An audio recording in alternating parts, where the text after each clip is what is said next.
नमस्कार, म गौरव पाण्डे र म लुम्बिनी बोर्डिङ स्कुलबाट।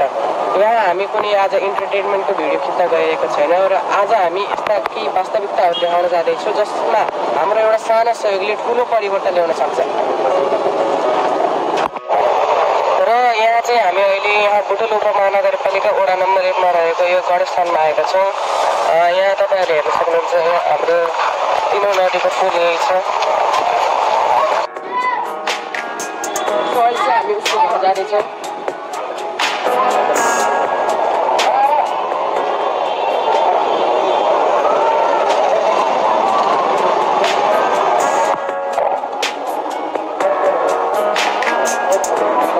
यो उसको घर रहेको छ।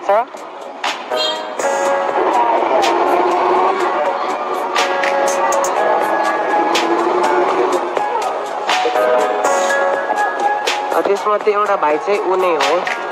उसको घर पुगिसकेको छ। उसको घर चाहिँ एउटा काठबाट बनेको छ होइन। उसको यो पनि उसको भाडामा बसेको घर हो होइन। अहिले साउ चाहिँ माथि हुनुहुन्छ अनि यता पछाडि 3 खोलाको भाग हो। यो चाहिँ उसको रुम रहेको छ।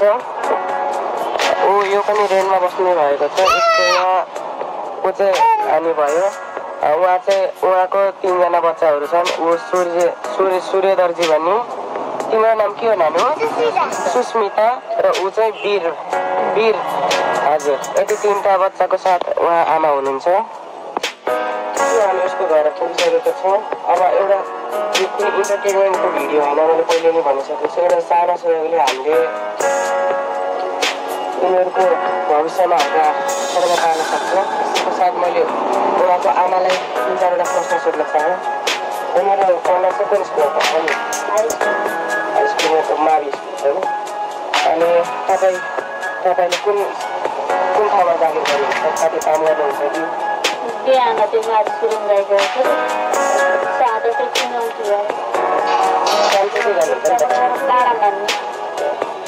अनि मैले उहाँको बुवालाई देखेन। उसको बुवा चाहिँ छैन। अनि भनेपछि जेठी बुढीसँग बस्नुहुन्छ। यहाँ बिचरा बच्चा बच्चीहरूलाई यस्तो हालमा पारेर उहाँ आफ्नो कान्छी बुढी परिसक्नु भएको छ। र उहाँलाई अरू ठाउँमा गएर बसेर उहाँलाई न साथ छ, न सहयोग छ, न पैसा छ। पैसा केही पठाउनु पनि हुँदैन होइन, केही पठाउनु हुँदैन। अब यस्तो बुवा भनियो के भनियो, बुवा भन्ने लाजमर्दो कुरा भइसकेको छ। कलिला बालबालिकाहरूको लागि उनीहरूले यसको लागि हामीले केही सहयोग गर्न सक्नुपर्छ र हामीले अवश्य पनि केही सहयोग गर्नुपर्छ। जस्तै जियोमेट्री बक्सहरू, किताब कापी भयो, आफ्नो आर्थिक सहयोग भए पनि हामीले पुर्याउन सक्नुपर्छ। यसको लागि हामीले केही स्कुल पढेर साँझमा आएका थियौँ। त्यही भएर हल्का अँध्यारो भएको तपाईँहरूले दृश्य देख्न सक्नुभएको छ होला होइन। उहाँहरूको हामीले घर परिवार तपाईँहरूलाई देखायौँ।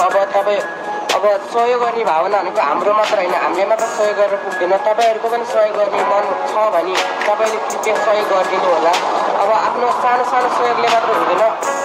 तपाईँले सानो सहयोग गर्नुहुन्छ, अर्कोले सानो सहयोग गर्छ। त्यो सानो सहयोगले ठुलो सहयोग गर्न सक्छ। So I request everybody to help.